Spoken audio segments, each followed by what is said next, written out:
All right. Excellent.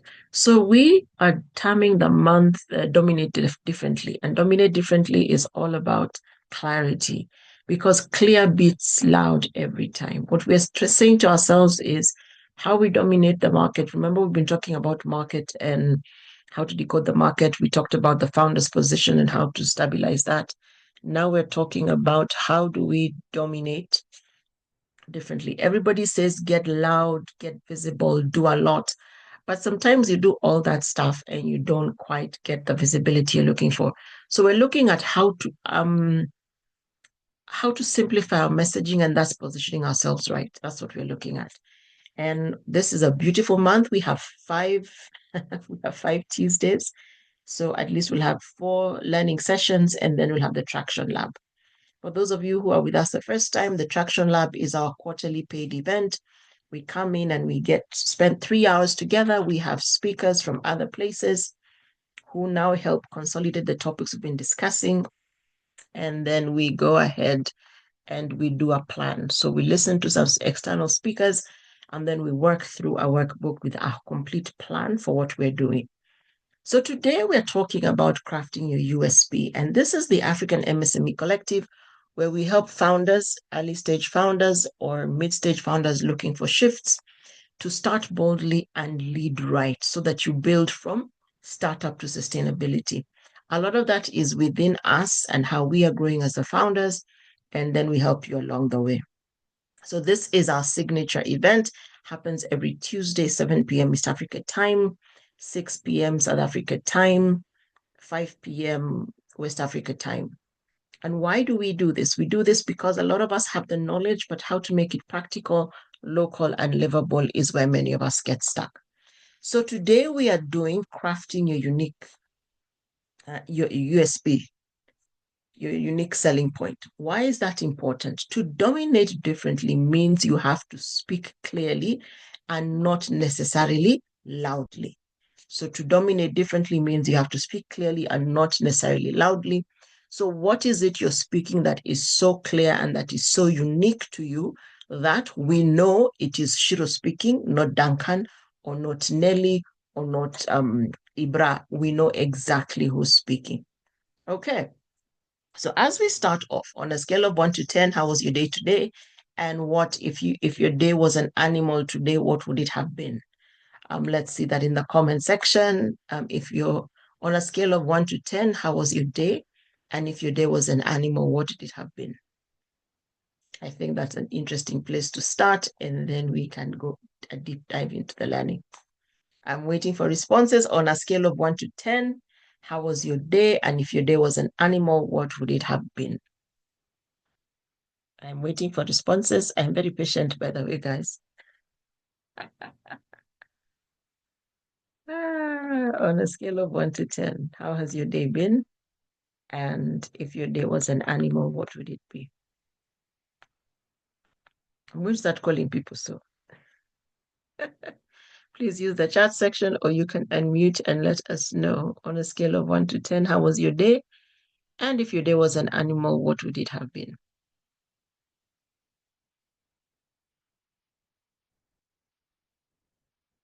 Yeah, we are scared of talking today. 6, a cat. Interesting. A cat has 9 lives. So your day was pressure like that, eh? All right, somebody else. 7, an eagle. You were soaring above everything. Ooh, 8, a cheetah. What were you chasing and did you catch it? All right, can we get another response or two on a scale of 1 to 10? How was your day? And if your day was an animal, what would it be?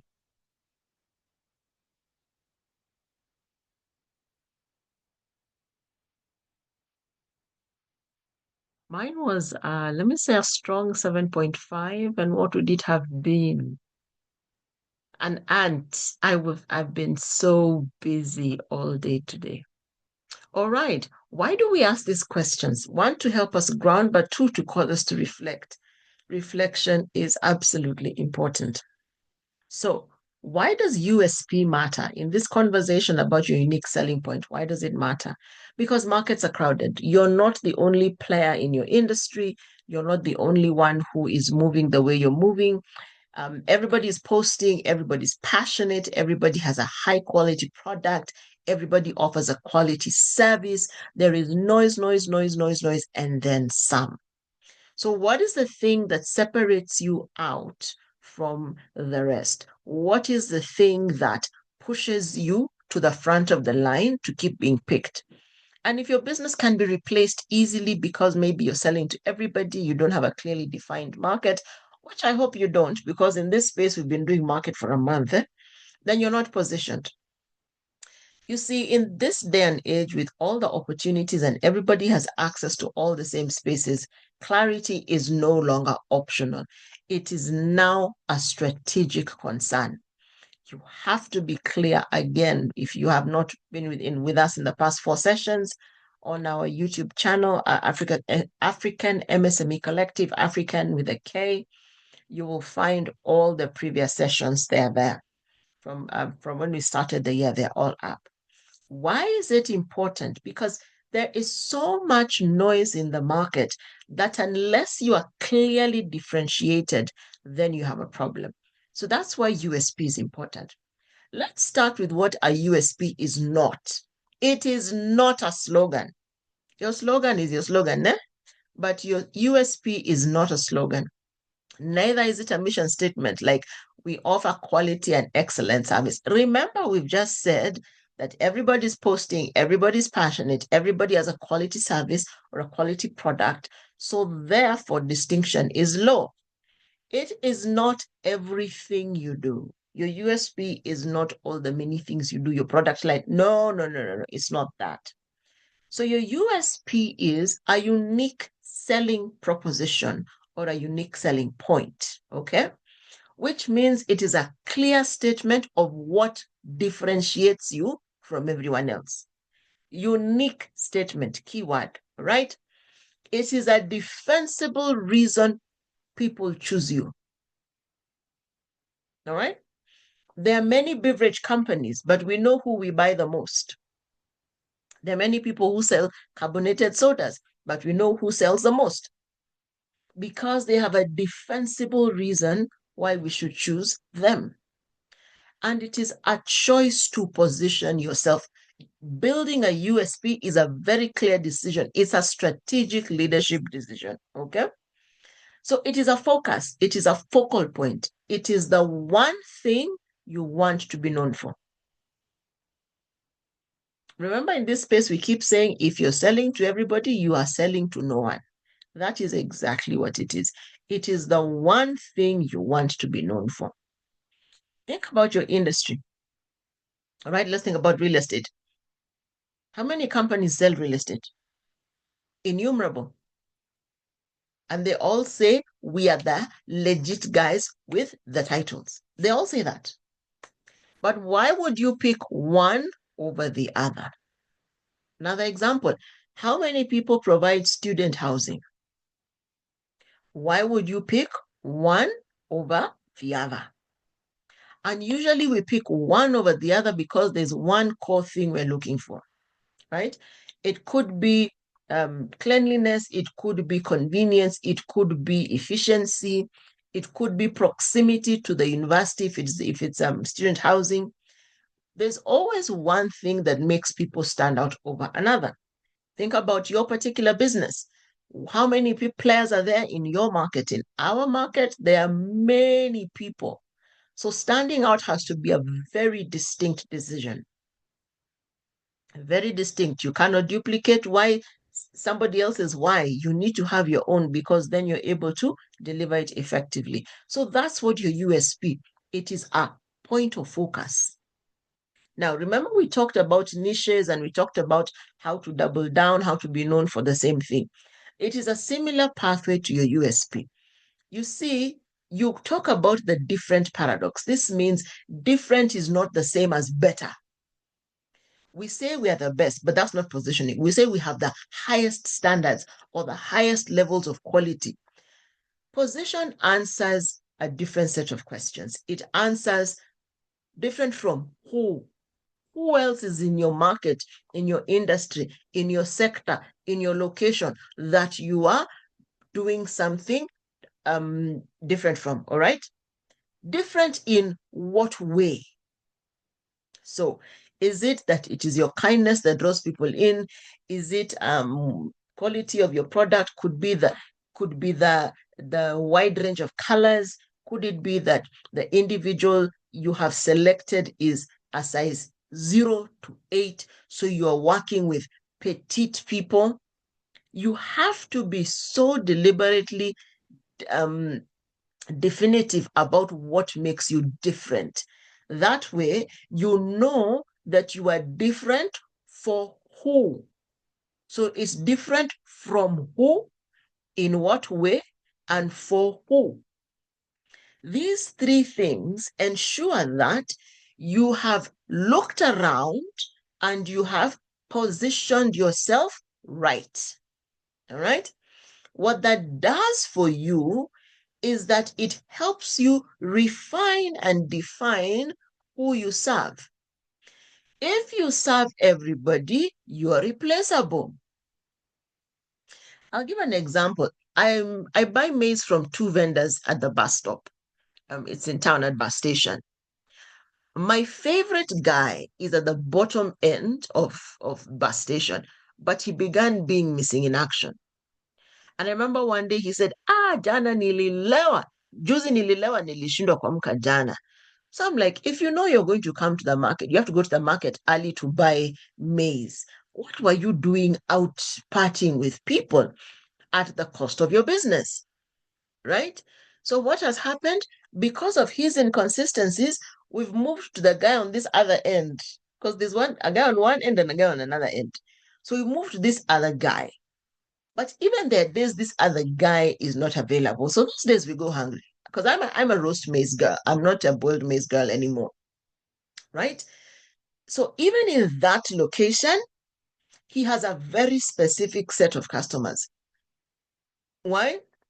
There's smoky, there's viazi karai, there's kebab, there is roast maize, there's doma, there's guache, there are complete restaurants, and then there's roast maize. All right? So these guys have a very specific market. And then when you take that segment, there are those of us who are looking for the person who always has a full cob to buy, yours truly. And then there are those who are looking to buy 10 shillings, 20 shillings, 30 shillings. That's about half a cob. All right.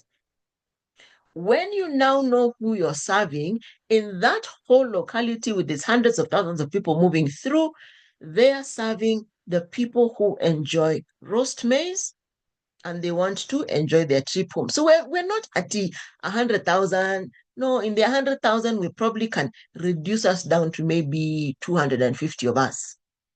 But they are specific about who they serve. Each of them sells right next to one of these carts with smocha, with chapati plain, mayai. They sell side by side, but they're not in competition. And for all of them on this other side is those guys who sell juice, water, soda, sweets, biscuits, those kind of things, snacks. Now, each of these vendors has a very specific set of market they're looking at. So they're not selling to everybody. In the same place, there are multiple transport routes. We have Indimanje, so we have got here Mukuru kwa Ruben. In the same place, we have Karen. In the same place, we have South B, South C, Nairobi West, Syokimau. Across the road, we have all sorts of guys on Kangundo Road. So even in that, the vehicles are calling for a very specific set of people. So let's now single down to my route. On my route, from 3:30 p.m., they begin saying Gariza Expressway, the matatus for Expressway. That is another subdivision because the difference in price is 30 shillings, but the difference in arrival time is minimum 45 minutes. Why? They leave town, get on the expressway at Hill Selassie, get off at Imara, and you have beaten the first batch of traffic. All right? So you can see, even when we're standing at the bus stop, there is the Kamagera who's calling, and they're calling two sets of people. Watu wa expressway na watu wa kawaida. Normal guys pay 100 bob. Expressway pay 130. Why would we take expressway? We don't sit in traffic. Why? Why should we sit in traffic and there's an option? So you see, specificity strengthens your authority. The broader the promise, the weaker the position. I'm catering for everybody. If you feed everybody, you feed nobody. Simple as that, all right? Now, specificity makes you irreplaceable. So if you're broad and general, then you're easily replaceable. So look at this example. We help businesses grow, or we help service-based founders increase repeat sales within 90 days. You can already see that if you're not service-based and you don't want to increase your sales in 90 days, this product or this company is not for you. All right? That is how specific we need to get as businesses. Because when we get that specific, what happens is the people looking for us find us. But many times we're too scared to really niche down like that because we wonder whether people will come, which then begs the question, did you properly do your research when you're looking at the total addressable market, right? So replacement is real. So when you're doing your USP, you must be customer grounded, okay? Your strength must matter to your client, not just to you, because the sale is not about you, it's about them, right? So your USP is not what you're proud of, it is what solves something meaningful. So that you ask yourself, what problem do we solve better, faster, simpler, or more precisely than others? You're looking at what you do that is important to your customer, all right? So then that allows you to eliminate all the other fluff, okay? What you're trying to do is be crystal clear about who, what, and how, okay? So you remove generic phrases like high quality, excellent service that everybody else is using. You remove industry cliches, you remove emotional fluff. There needs to be an emotional connection, but you remove, sometimes we speak too many emotional words to sound like we know what we're doing. Remove them all. And then we also remove unnecessary features because remember here we've said what problem do we solve better, faster, simpler, and more precisely than everyone else? All right? So if it doesn't strengthen your distinction, remove it. So what we must do is be able to narrow down what we do in one sentence. And we'll have a formula in a bit. We'll give you an example in a bit. So what we call the clarity framework is really the thought processes of how we're going to figure out what we are good at. Number one, start with friction, not features. Your USP is discovered in problems. Remember, we always say here, what problem do you solve that people are willing and able to pay for? It's not the list of things you do. It's not the features. It has a smart screen. It is light. You have to be talking outcomes because you're looking at where your advantage sits. Usually, it needs to be in a place where other people are not doing as well. And if you look at my picture, then my picture is of Muikos because finding your USP, new karabati. You are building your mixing, your sieving, your solving until you find it. And we'll go ahead and we'll see how to find it. So clarity comes from tension. Okay? So you ask yourself, where do clients struggle most before they come to you? Where do your clients struggle most before they come to you? What do they complain about in your industry? What feels unnecessarily complicated or frustrating? These questions guide you to how you can differentiate your product or service. Remember, what we're working to do is differentiate. So if you're a coach, there are very, very many coaches around. What differentiates you from other coaches? And it's not just the name, it's not just in name, it is what do you actually do. If you are a holiday home or a recreational facility, what differentiates you from everybody else? Why should we come to you? What is it in our lives that we're trying to resolve that your facility resolves for us? If you are if you make a body butter or if you bake, what is it about your product that makes you stand out from everybody else and meets my exact need? That's what we must be looking for. So when we figure that out, we start from friction. Then the next thing to do is analyze where we have won naturally, which means look at your last 5 to 10 successful engagements, not the ones that people came, asked, and left, but the ones who came, asked, and bought. All right. Look at your last 5 to 10 engagements and look for patterns. If you achieved the same outcome or if you have the same question, that's a signal of a place you can significantly differentiate yourself. Because what you're looking to do is ensure that you meet your customers at their point of need, that they are in so much need they want to pay for. All right. So when you do that, you analyze why they chose you. You analyze what did they specifically praise you or thank you for. You analyze what results were repeated, and you analyze what came easily to you that seemed difficult to others. That thing that came easily to you that was difficult for others, that completely answered the question your teams were asking, that is the beginning of your USP. Right there it is. Tuko pamoja? If we're together, let me see a YY in the chat.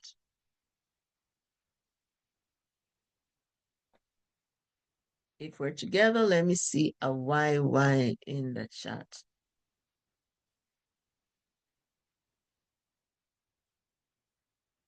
If we're together, excellent. I can see you. I see you there. All right.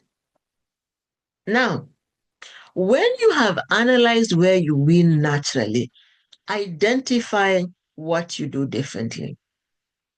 Many of us do things well. Few do things differently. And your USP sits at the intersection, excuse me, of skill, approach, and audience. So skill only is not enough. Your approach matters, your audience response to the approach matters, and it needs to be something they want. All right. So you identify what you do differently, not just what you do well. So this means that you ask yourself questions. Remember, you see, every step is a series of questions. Do you move faster? Are you more structured? Do you simplify complexity? Do you combine disciplines? Do you serve a very specific group? And the list of questions can be longer. This is just an example. Identify what you do different. If it's an industry that speed is important, then are you fast enough? If it is an industry where complexity is the bottleneck, can you bring people to a place where they quickly understand so they can make a choice and move on? Or is it that there are multiple needs and you have the perfect team, or you are multi-skilled to apply multiple disciplines and progress the conversation?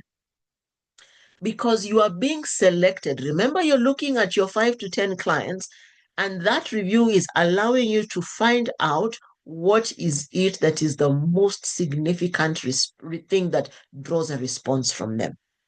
Where do you do things differently, not just well? And then this one, we did it intensely a couple of weeks ago. Study your competition honestly. Remember, we said competition is a data source. I hope you remember that. So you're looking at what are they claiming to do? What can they actually do? What language are they using? How is that language connecting to the audience? Is it drawing them in far enough, or is it just keeping them somewhere there in the general pool where everybody is? And then you ask yourself, where are they similar to us? And if your message sounds like theirs, you're not positioned. You're just a big pool because positioning requires contrast. I'll use this example because this company is out of business. In the early 2000s, there was a brand called Softer who came in to compete with Coca-Cola. By then, Pepsi had left the market, Schweppes had left, and Coca-Cola were the dominant guys. And they came in on the premise of cost. So their sodas were 10 shillings. Coca-Cola was at 20. So it's half price. And then they added Bogoff, buy one, get one free. And I'm telling you, they made money, seemingly. So I remember when I was getting married, we wanted a lot of soda. What do you think we did? We went Softer. My peers were upset. How do you? I'm like, guys, for me, it's a purely financial decision. For half the, because we had done the cost of 1,000 sodas with Coca-Cola was like 20K, 21 and something because of due deposit and what. But with Softer, it was 10K. And I got 1,000 drinks. No, it was actually 5K because it was buy one, get one free. You put on a 5,000 shilling deposit. If you don't break a bottle, you get your 5K back. For every bottle you break, they charge you 10 shillings. Hmm. What do you think I would do? Yeah, I went for the cheap soda. Guys drank soda and drank soda. It didn't, Isha. It didn't. What did they do specifically? Well, they had a distributor close to us. They offered us a good price. And they offered that any sodas that we did not drink, we could return for a refund. But the thing that caught us is the 10 shillings a bottle and buy one, get one free. There was nobody in the market who sounded like them. So they were perfectly positioned. And I can tell you, they gave Coca-Cola a run for their money for a while and then they struggled because the model would not work long term. It's not financially viable long term. But as an entry strategy, it worked. It positioned them with such perfect contrast. And they were not going for the top end of the market, they were going for the bottom end of the market. Think about how Equity Bank started. Simple process. When dollar was starting, dollar the maize flour, they did not start in Nairobi. They went and started in Western Nyanza Rift. So then you go on holiday, we go on holiday. What it say, maybe we go on holiday, we come back, we ask, you don't have dollar. They're like, what is dollar? They start looking for them. That is the same way about 10 years before them, Pembe did the same thing. They went out of town, and then when towners go out of town, they're like, you don't have Pembe? Hmm. That's how they differentiated themselves. Ajab went and started at the coast. Dollar started outside. So then Ajab near Mahamri and all those things. So we go to Mombasa on holiday. We're enjoying this Ajab. We come back to Nairobi, start asking for Ajab. You differentiate by contrast. Your USP comes from contrast. Positioning comes from contrast because then you become memorable. All right. And then now, number 5, which is what many of us don't want to do, is you narrow your audience because all these questions you've asked have clearly shown you who needs what you have, where they are, why they like you. So you narrow to that group. The fastest way to strengthen a USP is to narrow who it is for. So instead of saying we serve SMEs, you can say we serve female service-based founders in year 1 to 3. It means your focus is probably ideation, is a product, a market entry, you do the product development, those kind of things. You have the skill set for that. Specific audience, clear promise, strong position. Now, many of us are terrified by narrowing our audience because we think we will not sell. But you see, you have to find the audience that is willing to buy from you. You could be talking to everybody and selling to no one, right? So when you have done all that, and this is where I will stop to take a sip of tea as we walk through this, I want each of us to complete these three statements. Number one, the clients who benefit most from us are. Number two, they come to us because, and this is the big one, they stay because.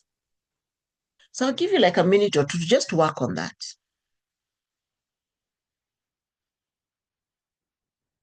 Think through your business and identify the clients who come and who benefit the most, not just who benefit, but who benefit the most from you.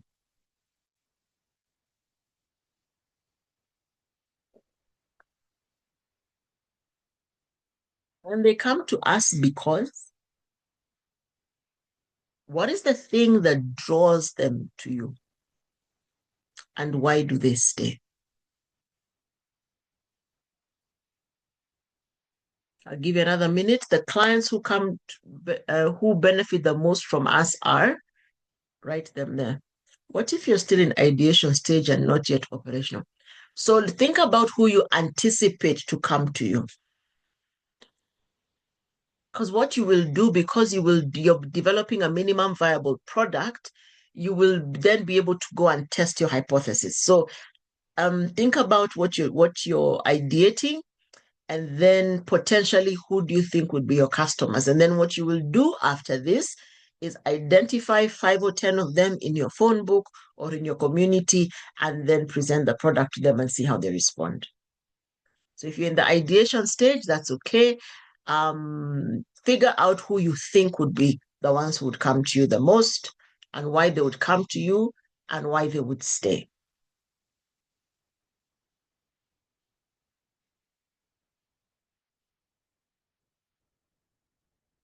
Excellent. I'm glad to be of assistance there. All right. Do we need more time? The clients who benefit the most from us are, define them. The ones who they come to us because, and they stay because.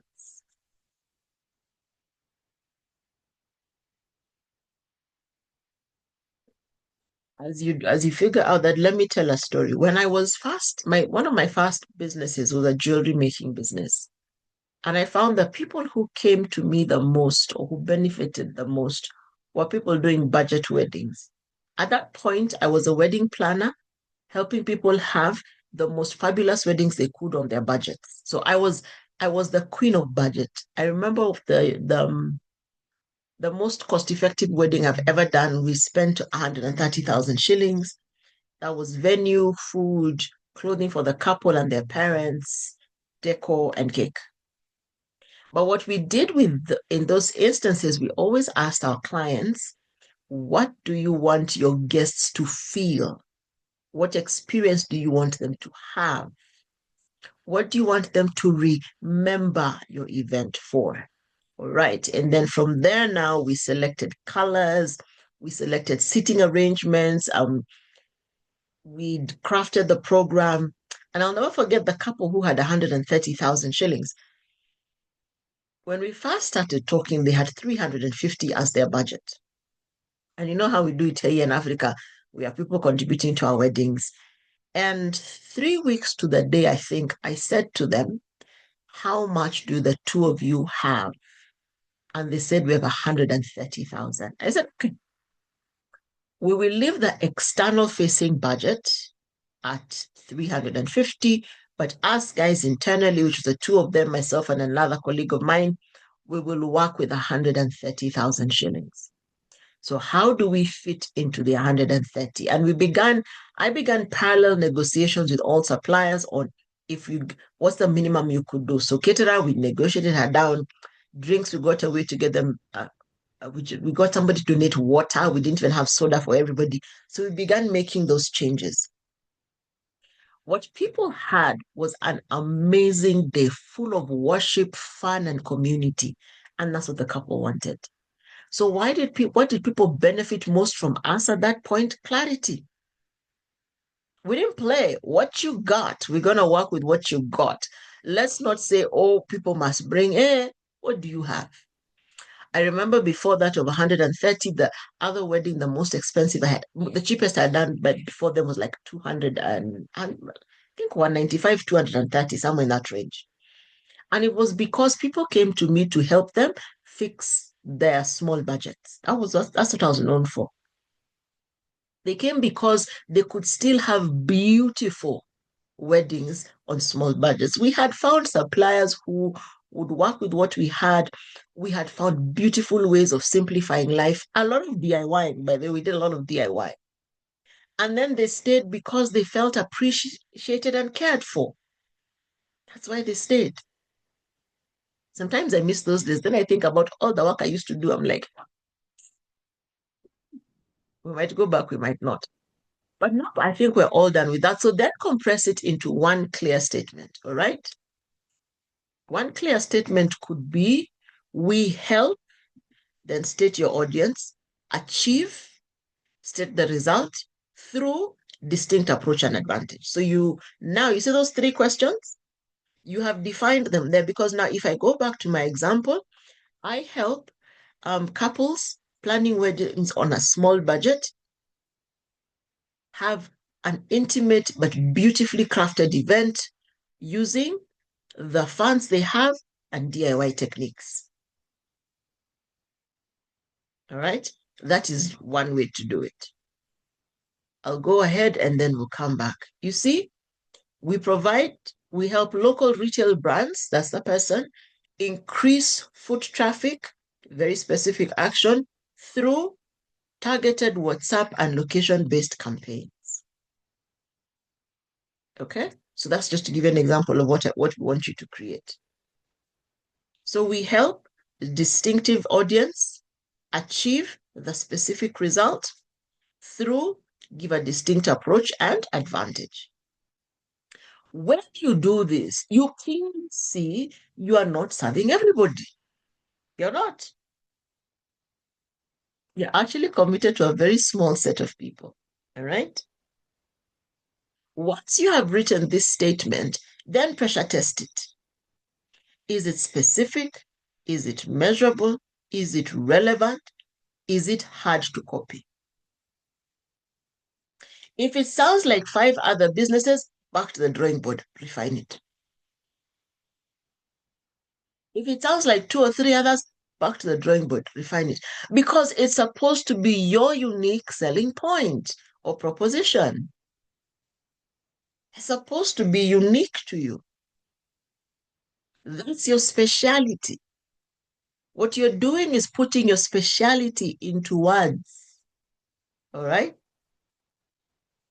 If it feels vague, if you look at your USP and it feels, ni kama tu watu wengi, it's like many people, it is vague. So refine it until it feels uncomfortable in its specificity. You'll be like, those people, those ones. Get yourself down to there because what you want to be doing is speaking one language. That's what you want to be doing. For instance, if you are in the circle, you are committed to a certain kind of growth. You are open to coming in every Tuesday. In that group, we generally do not talk anything outside of these sessions that we do. We will be adding market days, so you'll enjoy those ones. But we are so specific to the task that we know everybody in our group is deliberate at growth. And when your growth season is over and you need to leave, we let you go. We don't catch feelings. No. Why? Because we know we are foundational. When you begin to scale, we know where to send you. We're not trying to do everything end to end. What we're building is a solid foundation so that when you begin to grow and expand, you have the right mindset, you have the right target and focus, you have the right skills you need so that when you delegate, you know what you're delegating. You're not delegating of your hivi hivi hibo hibo. No. Does that make sense? So we sit here knowing full well that at the point of scale, not because we cannot help you scale, but because we want to focus on foundations. So we build foundations. All right? So that's what you need to do. Get specific, specific, specific, specific. So we've already looked at this one. So let's look at another example. We coach leaders as opposed to we help first-time founders build systems that reduce founder dependency within 6 months. You know, one of the major reasons we don't get money when you go for funding rounds is key man risk, founder dependency. If you are not there, nothing happens. Nobody accomplishes. So when we are building, we must be building to avoid key man risk or founder dependency. So as a coaching service, that's what we do. We help you reduce dependency on you, and you begin to build teams or partnerships and collaborations that can help you execute everything you need to execute. So clarity creates authority because now we know why we're coming to you. You're not just another event organizer. No, no, no, no, no. You're not just another bookkeeper. No, no, no, no. We can see why coming to you is valuable. All right? So, as we begin to wind down, I want you to think about your business and let me know in the chat which of these you are. A, I know what we do well, but not what makes us different. B, I know our difference, but I haven't committed to it publicly. C, I avoid narrowing down because I fear losing business. And D, I am clear and consistent in how we position ourselves. Which of these represents you? Which of these represents you? I'm curious to know. Just put A, B, C, or D in the chat.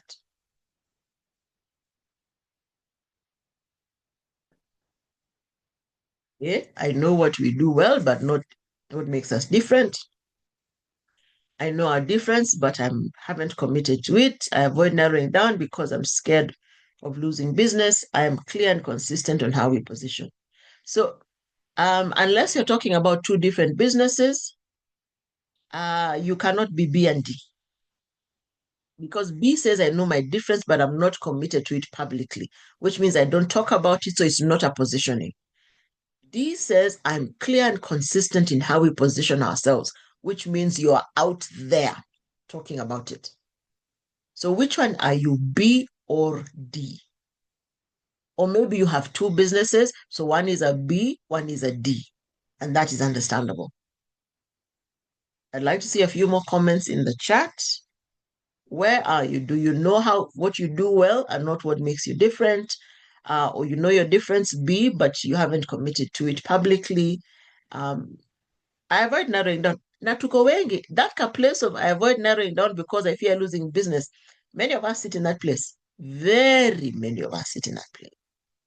And I'm clear and consistent on how we position. Or should I add an E? I don't know. Should we add that one for people? I'm waiting for a few more comments in the chat section. I'm waiting for a few more comments. B, excellent. I know a difference, but haven't committed to it. E, E for two new ideas, which means none of the above. I think E should be none of the above. I don't know where I'm at. All right. So I know what we do well, but not what makes us different. Excellent. Excellent. One or two more comments. We are many more than this. I'd like to see where we position. A, B, C, or D. A is I know what we do well, but not what makes us different. I know our difference, but not what makes. Sorry, I know our difference, but have not committed to it publicly. I avoid narrowing down because I fear losing business, and I am clear and consistent in how we position ourselves. One or two more people. Yes, T-Bags, I see your hand. I'm just wondering, sometimes it's not even about narrowing down the opportunities. Mm-hmm. I think sometimes we don't believe in ourselves as much as maybe others believe in what we're doing. And so there's a fear of oh, if I write it down, then I have to become that. Or what if I don't become that? Mm-hmm. So there's that we know we are good to Mm-hmm. ourselves, but we don't want to put ourselves out there almost sometimes. Mm. Sorry for background. It's okay. Remember the conversation of sometimes we do not sell because it comes from a wound, a childhood wound. Sometimes we do not narrow things down because somebody told us that we will never make it work, and so we believed them. Yeah. So yes, yes, it's possible. So one of the things we consistently say in this place is we must work to strengthen our inner. Because biashara ni kujiweka hapo nje. Business is putting yourself out there. So when you identify where you are, then that becomes your starting line for shifting the conversation. When you identify where you are, that is how you find the right tools to keep moving. Because it's all about tools. It's all about tools. If I find that I don't narrow because I fear losing business, that is a thing I need to work on internally. If I know a difference but haven't committed to it, that could be driven by fear. So I need to deal with that. Each of the reasons why we are not out there where we need to be is a conversation that starts from us as the leader and then goes down to our team to make it effective and efficient. I know many times Joe has to remind me, but Chesure, you got this. Because sometimes something just checks into my brain and fries it. I'm like, I can't do that. Or there are days when I know I need to do something and I may not have the clarity on how to do it. And by the way, guys, this is the beauty of a co-founder. I go and I disturb Joe. I tell him, I know here is where we are. I want to get here. How katikati? And a lot of the times, it's not like we don't have the info, but because my mind is at full speed and there's so many things I'm thinking about, I'm struggling to find where it's cataloged. So when you get a co-founder, pick somebody who remembers where things are kept. Because I do a lot of designing, we do a lot of designing, we have them in central folders. But when somebody asks me for something and I know it's in a different document, sometimes I struggle to find it. So I'll be like, Sasa Joe, which document was it that we said 1, 2, 3? Because it will help us position 4, 5, 6. And it's like, give me a few and he'll come up with it. Or he'll ask me, we need to design 1, 2, 3. I'm like, when we did the work for Nani and Nani in this product, we had that thing in there. All right.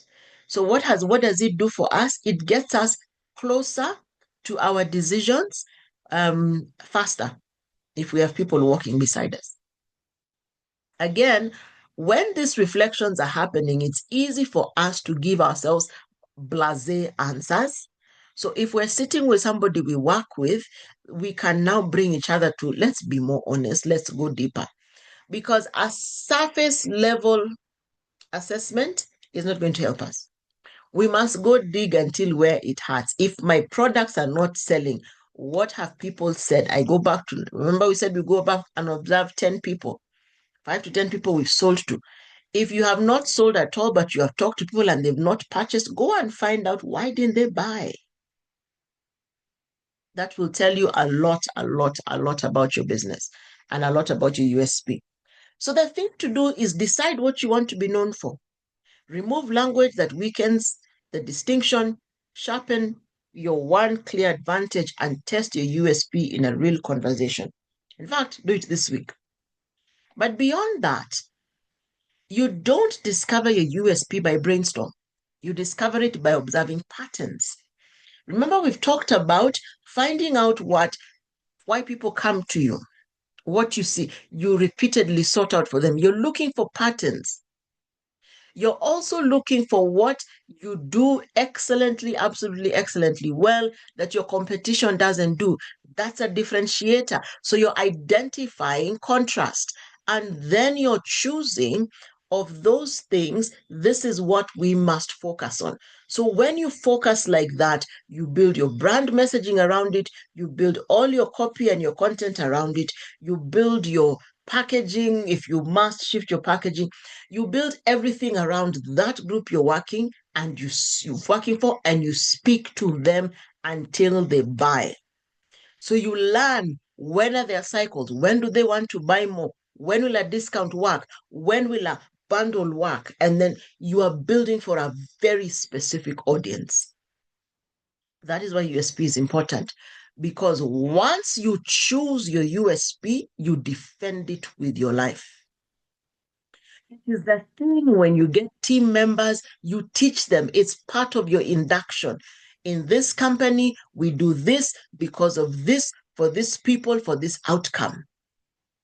It becomes the heart and the soul of everything you do. So you survey your audience often to maintain your USP. You survey them to ensure that they're happy, they're engaged, and they're staying. Because half the time our audiences walk with their feet, they vote with their feet, they leave. Are you giving the kind of value they need consistently? All right. So you discover by observing patterns, you identify contrast, you choose a focus, and then you defend it. Because dominance is not about volume. It's not about how loud you scream. It's not about all the platforms you own. It is about how clear you are. It is about how clear you are. Because if the market cannot quickly understand why you matter, it will choose what is familiar. That's why we said at the beginning, and it's a tagline for the month, clear beats loud every time. There are people who you wonder, why are people there? Because they're meeting a very specific need. Very specific need. Do you wonder why stadiums fill when Gor Mahia and AFC are playing? Do you wonder why even when they go out of town for their matches, their fans follow them? This week I had the opportunity to see AFC guys who were playing Shabana, and I was coming home on Sunday. The Shabana guys are walking. AFC guys, my friend. In fact, in town there was traffic because they had a convoy of matatus coming from Thika Road. They had Kasarani, they had Mwiki, they had I don't know what, full matatus, 33 seaters, all headed to the same place. Shabana guys were walking. What is it that draws these people to the stadium to buy the merchandise, to come early with the vuvuzela? Match ni saa kumi. This is like 2. They're heading to the stadium. It's the same thing. You wouldn't be in the stadium. I won't lie to you. I will not be in the stadium. But there are people I know who go to the stadium for those matches. What is it that these teams have met? What need have they met that their fans will come to the stadium all the time? And then if they win, my goodness, they will walk to town from that stadium. Hmm? Because there's something that draws them in. That is what you and I must discover for our businesses. Because dominance is not volume, it is clarity.